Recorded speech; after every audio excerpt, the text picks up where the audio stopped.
In the dusty, sun-baked town of Redemption, the arrival of the stagecoach was always an event.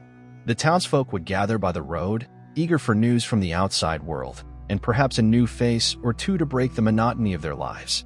But on this particular day, the arrival of the stagecoach brought more than just a new face. It brought a mystery that would haunt the town for years to come.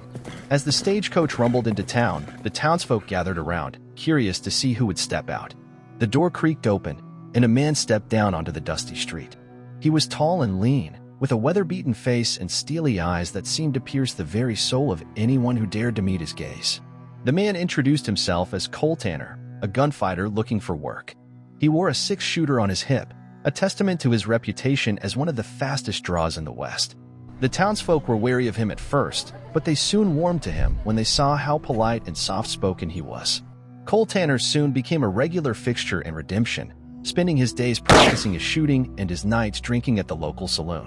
He never started trouble, but he had a way of ending it quickly and decisively when it arose. The townsfolk came to respect him, even admire him, for his skill and his calm demeanor.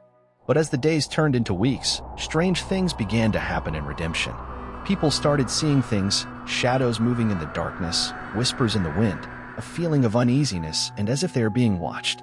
At first, they dismissed these things as mere tricks of the mind, but as the occurrences became more frequent and more bizarre, they began to suspect that something was terribly wrong. One night, as Cole Tanner sat alone at the bar, nursing a drink, a stranger walked in. He was a tall man, with a long black coat and a wide-brimmed hat that cast a shadow over his face. He walked up to Cole Tanner and sat down next to him, without a word. After a moment of silence, the stranger spoke in a low, gravelly voice. "I've heard about you, Tanner. They say you're the fastest gun in the West." Cole Tanner glanced at the man, his eyes narrowing. "Who are you?" he asked. The stranger ignored the question. "I have a proposition for you, Tanner. There's a man in this town who needs to be taken care of. A man who's been causing a lot of trouble. I'll pay you handsomely if you take care of him for me." Cole Tanner studied the man for a moment, then shook his head. "I don't do that kind of work," he said, turning back to his drink. The stranger leaned closer, his voice dropping to a whisper. "You don't understand, Tanner. This man is not what he seems. He's different. He's not human." Cole Tanner looked at the stranger, his eyes narrowing. "What do you mean, not human?" The stranger leaned back, his eyes gleaming in the dim light. "I mean he's something else. Something otherworldly.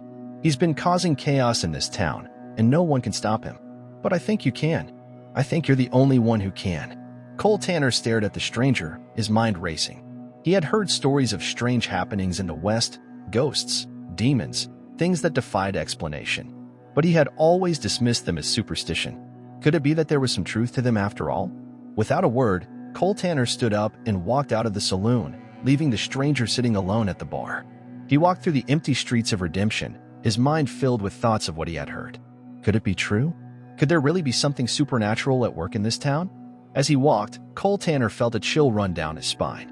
He had faced many dangers in his life, but this was unlike anything he had ever encountered. He knew that if he was going to confront this mysterious stranger, he would have to be prepared for anything. The next day, Cole Tanner went to the town's old cemetery, where the stranger had told him he would find the man he was looking for. As he walked among the gravestones, he felt a sense of unease wash over him.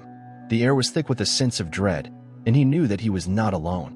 Suddenly, he heard a voice behind him. "I've been expecting you, Tanner."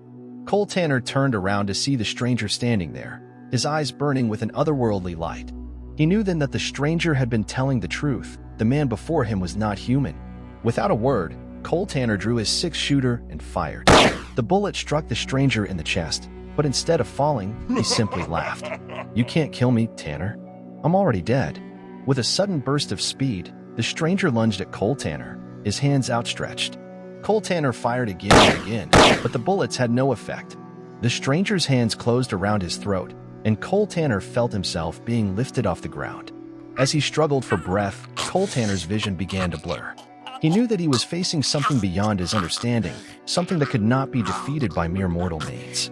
But even as darkness closed in around him, he knew that he had faced it with courage and determination, just as he had faced every challenge in his life. And as the last breath left his body, Cole Tanner knew that his legend would live on, and that one day someone would come along and rid the world of this evil. a testament to the courage of a man who had faced the unknown and never flinched.